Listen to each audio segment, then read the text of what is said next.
मैं क्या कहती हूँ तुम्हें, तुम पूरा दिन आराम करती रहती हो। मेरे साथ ज़रा काम में हाथ बटा लिया करो।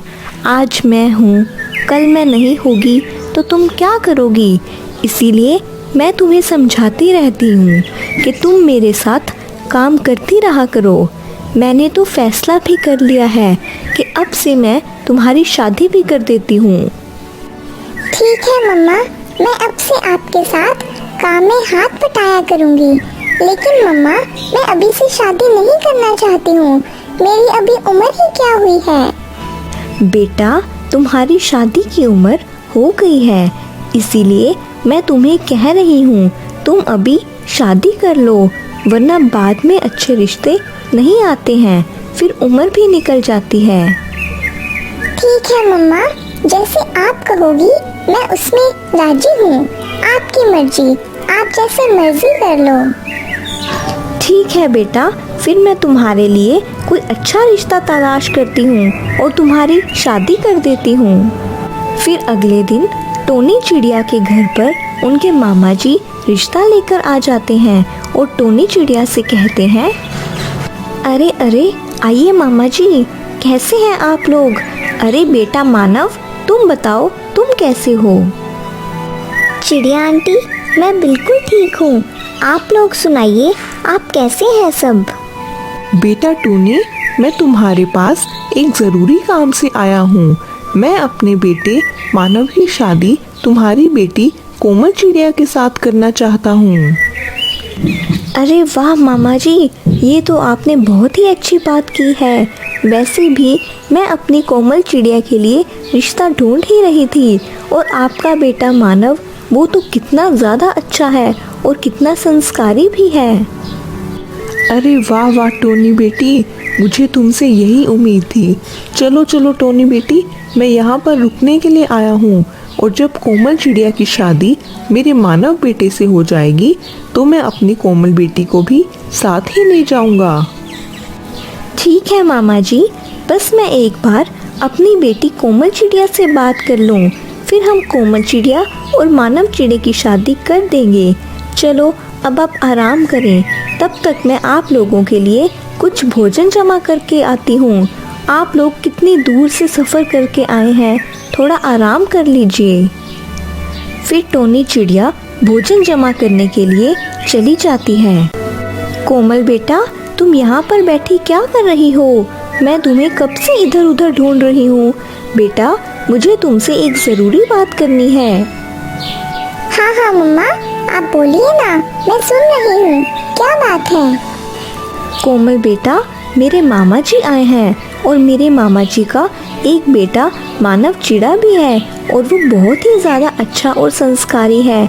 मैं चाहती हूँ कि तुम मुझसे शादी कर लो। मम्मा, अगर आपको मानव चिड़ा अच्छा लगता है तो मुझे कोई भी दिक्कत नहीं है।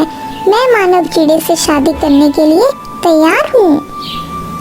अरे वाह कोमल बेटा, मुझे तुमसे यही उम्मीद थी। अब हम तुम्हारी और मानव चिड़े की जल्दी से शादी भी कर देंगे। चलो तुम यहीं बैठो, तब तक मैं अपने मामा जी के लिए भोजन ले जाती हूँ। मामा जी, मेरी बेटी कोमल चिड़िया आपके बेटे मानव चिड़े से शादी करने के लिए तैयार हो गई है।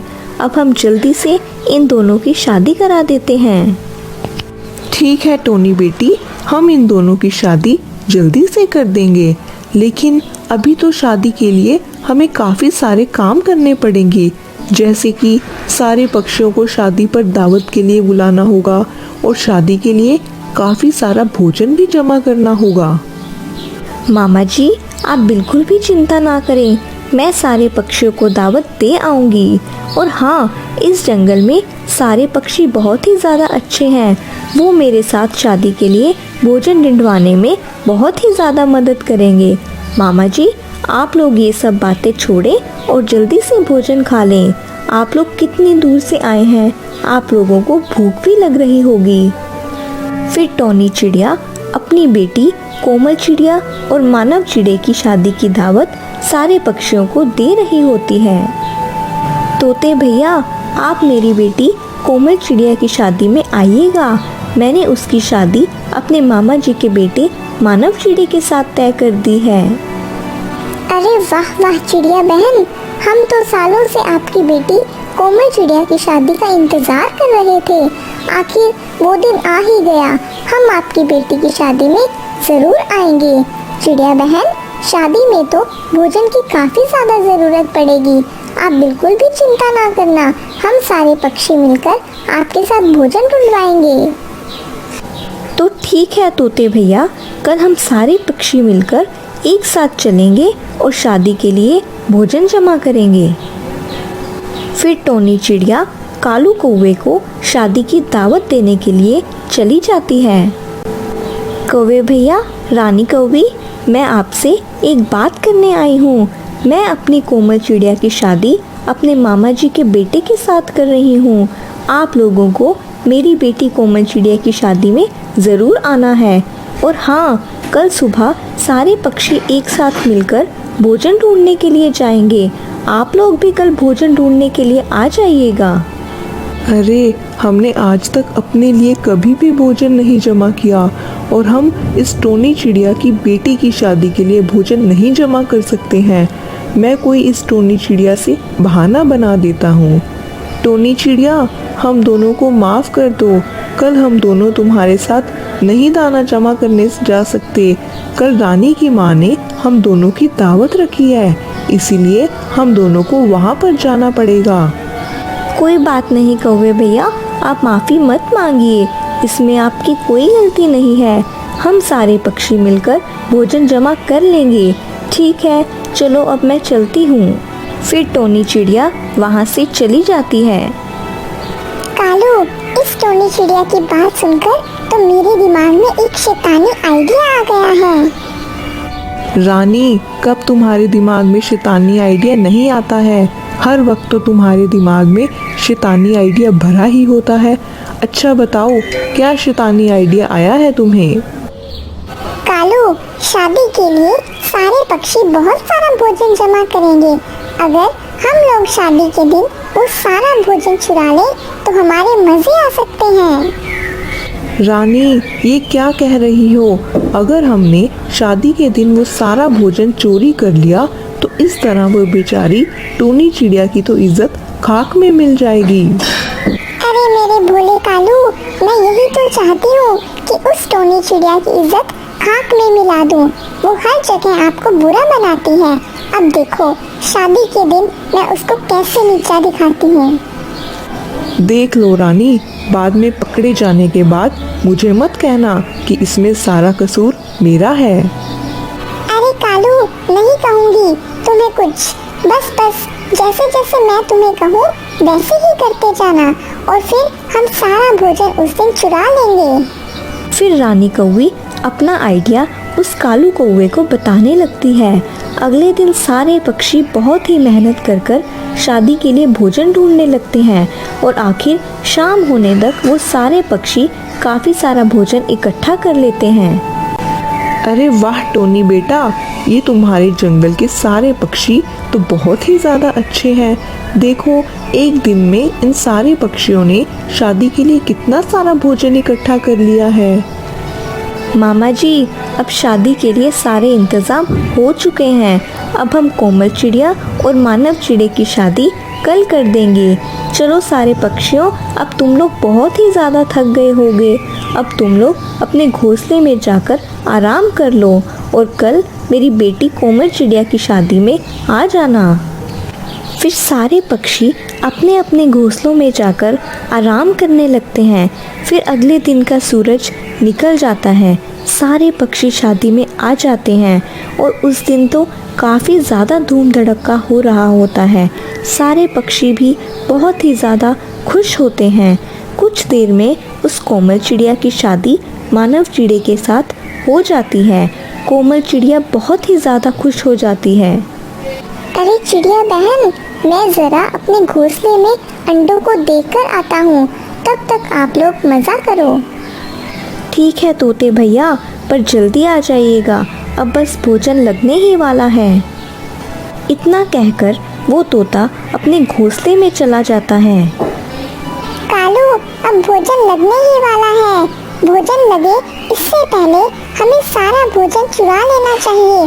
चलो, जैसे मैंने तुम्हें कहा था वैसे करो जाकर। फिर कालू कौवा प्लान के मुताबिक सारे पक्षियों के पास आता है और वहाँ पर बेहोश होने का नाटक करने लगता है। अरे अरे, देखो देखो, इस कालू कौवे को क्या हो रहा है? ये ऐसे जमीन पर क्यों लेट गया है? अरे अरे कौवे भैया, आपको क्या हो रहा है? अभी तो आप एकदम ठीक थे। अरे ये कालू कौवे को क्या हो रहा है? कोई तो देखो आके। सारे पक्षी उस कालू कौवे को देखने लगते हैं। तो इतने में वो रानी कौवी सारा भोजन लेकर वहाँ से भाग जाती है। जब रानी कौवी वो भोजन चोरी करके वहाँ से जा रही होती है तो वो तोता उसको देख लेता है। अरे अरे, ये रानी कौवी ये सारा भोजन लेकर कहाँ जा रही है? चलो चिड़िया बहन के पास जाता हूँ और उनसे ही पूछता हूँ। अरे चिड़िया बहन, मेरी तबीयत बहुत ही ज़्यादा खराब हो रही है। मैं अपने घर जा रहा हूँ। इतना कहकर वो कालू कौवा वहाँ से भाग जाता है। चिड़िया बहन, मैंने अभी देखा कि वो रानी कौवी सारा भोजन लेकर अपने घोंसले की तरफ जा रही थी। क्या वो भोजन आपने रानी कौवी को दे दिया है? अरे नहीं नहीं तोते भैया, मैंने तो उस रानी कौवी को कोई भोजन नहीं दिया है। अब समझ में आया कि वो कालू कौवा नाटक कर रहा था और पीछे से वो रानी कौवी सारा भोजन चुराकर भाग गई। अरे रानी कौवी, तुम लोग कभी भी नहीं सुधरोगे।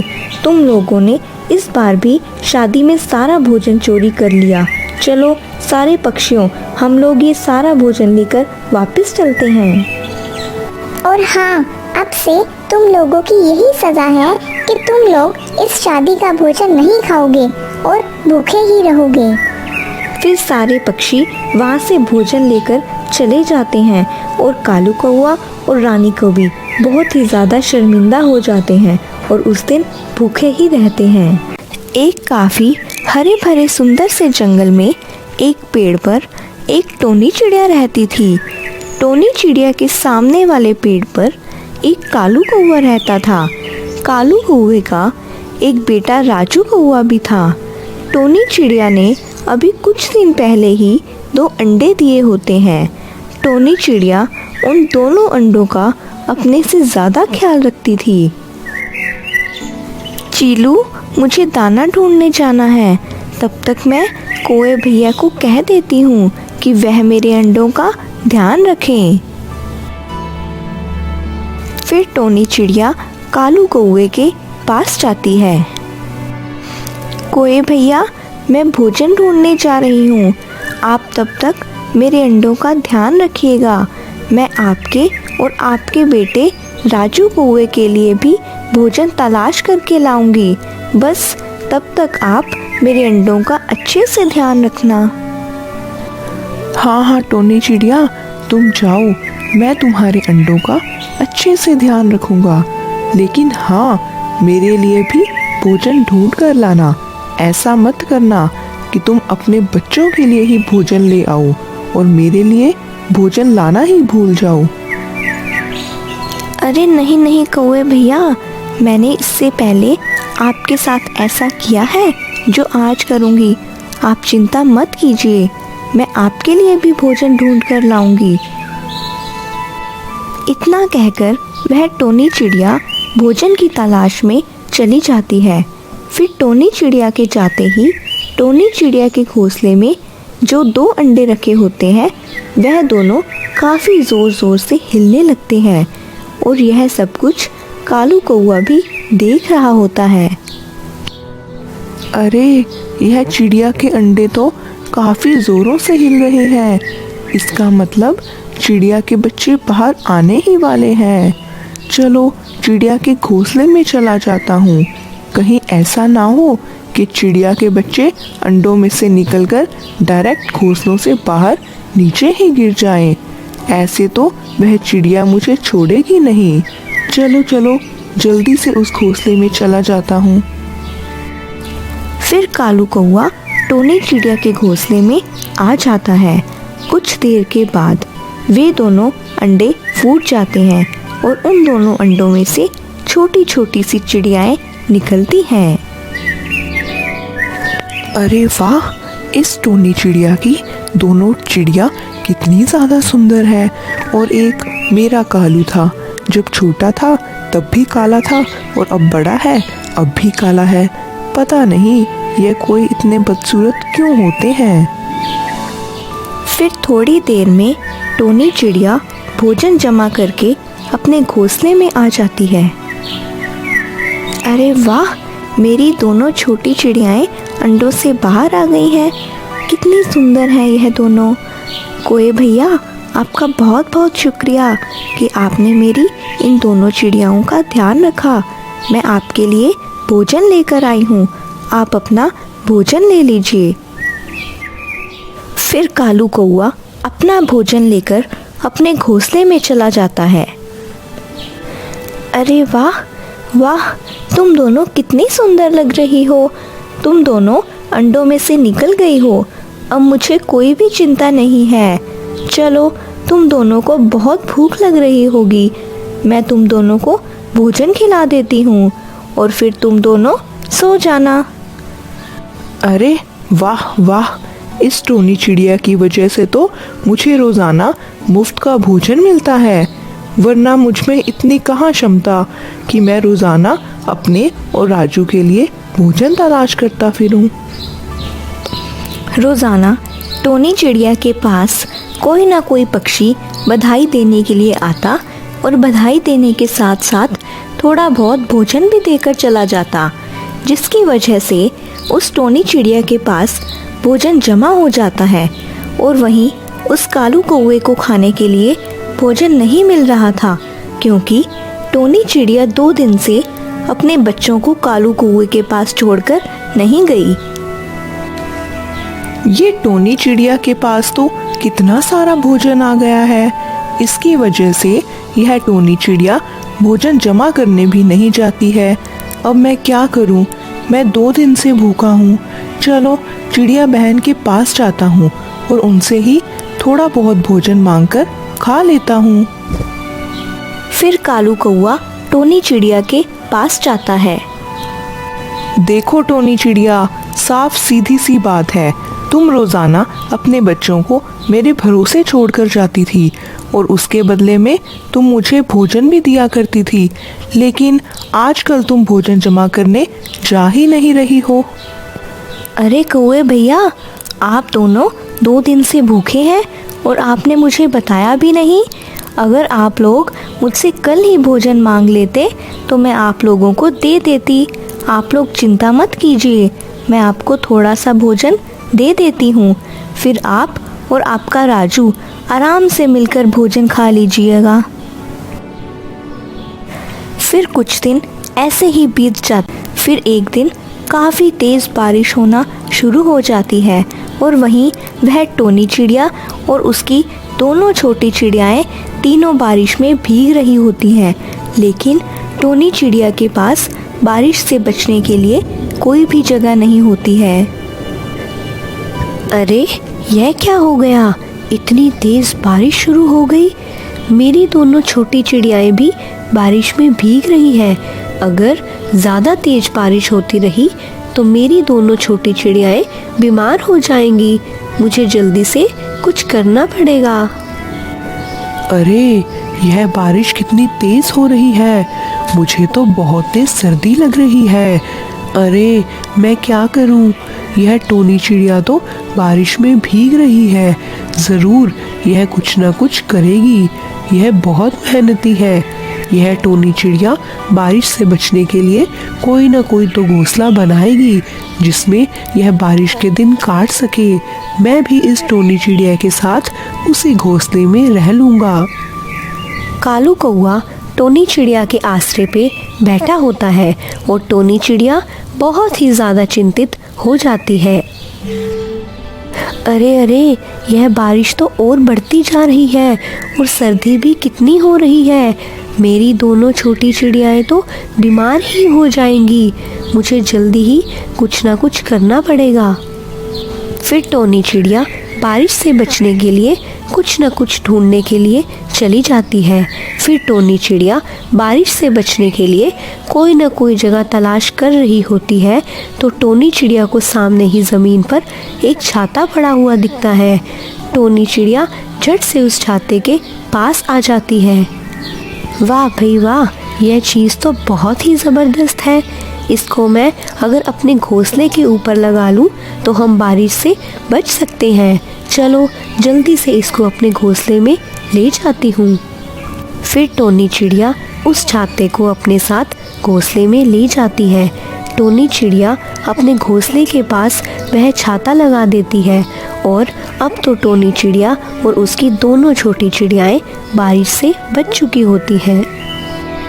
वाह भाई वाह, मेरा आइडिया तो काम कर गया।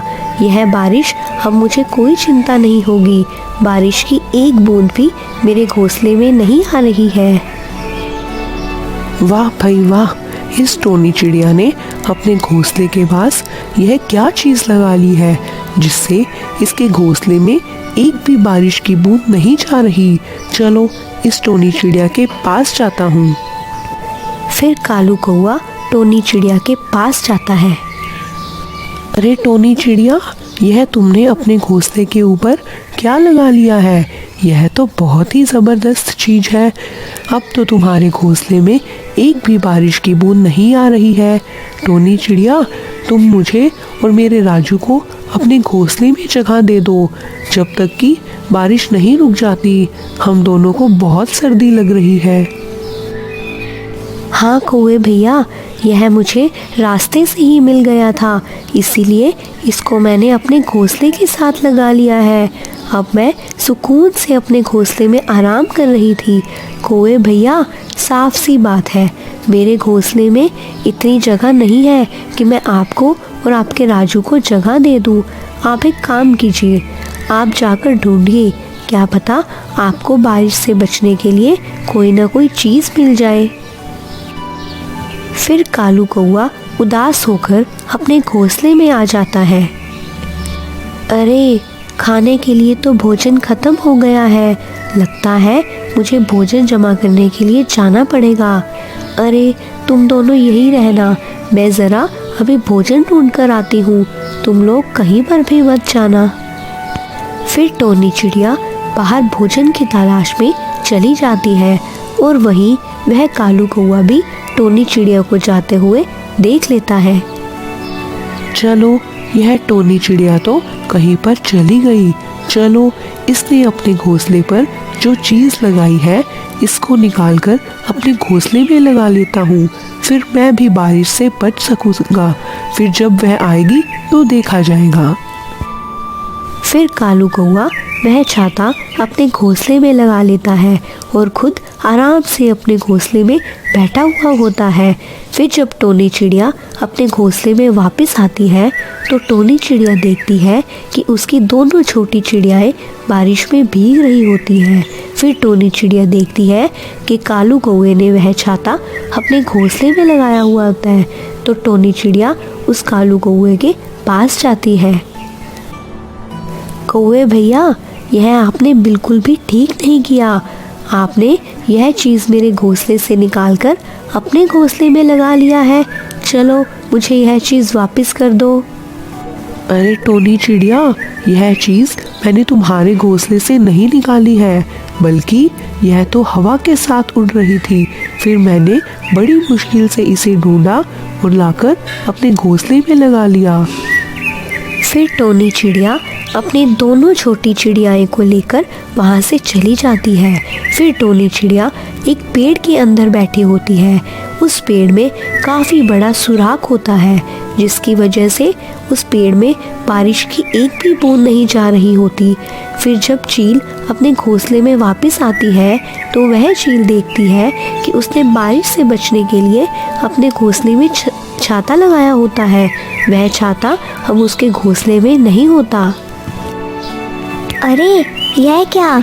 मैं तो अपने घोंसले में बारिश से बचने के लिए छाता लगाकर गई और वह छाता कहाँ चला गया? लगता है बारिश में इधर उधर कहीं उड़ गया होगा। चलो, चलकर ढूंढती हूँ। फिर वह चील छाता ढूंढने के लिए चली जाती है। वह चील छाता ढूंढते ढूंढते उस कालू कौवे के पास जाती है। चील देखती है कि वह छाता उस कालू कौवे ने अपने घोंसले के पास लगाया होता है। यह देखकर उस चील को काफ़ी गुस्सा आ जाता है। कालू कौवे, यह तूने किया? तुमने अपने आप को बारिश से बचाने के लिए मेरा छाता अपने घोंसले में लगा लिया। मैं तुम्हें माफ़ नहीं करूँगी। तूने यह अच्छा नहीं किया है। अरे अरे, यह छाता इस चील का है। मतलब यह टोनी चिड़िया इस चील का छाता चोरी करके अपने घोंसले में लगा रही थी। अरे बाप रे बाप, यह चील तो बहुत ही गुस्से में लग रही है। अरे अब क्या करूं? फिर वह चील गुस्से में अपनी चोंच से उस कालू कौवे को मारने लगती है और अपना छाता लेकर वहाँ से चली जाती है। और वह कालू कौवा और राजू कौवा दोनों बारिश में भीगने लगते हैं और वहीं वह टोनी चिड़िया आराम से पेड़ पे बैठी होती है। इस कहानी से हमें यह सीख मिलती है कि हमें कभी भी किसी दूसरे के आस में नहीं बैठना चाहिए, बल्कि अपना काम खुद करना चाहिए।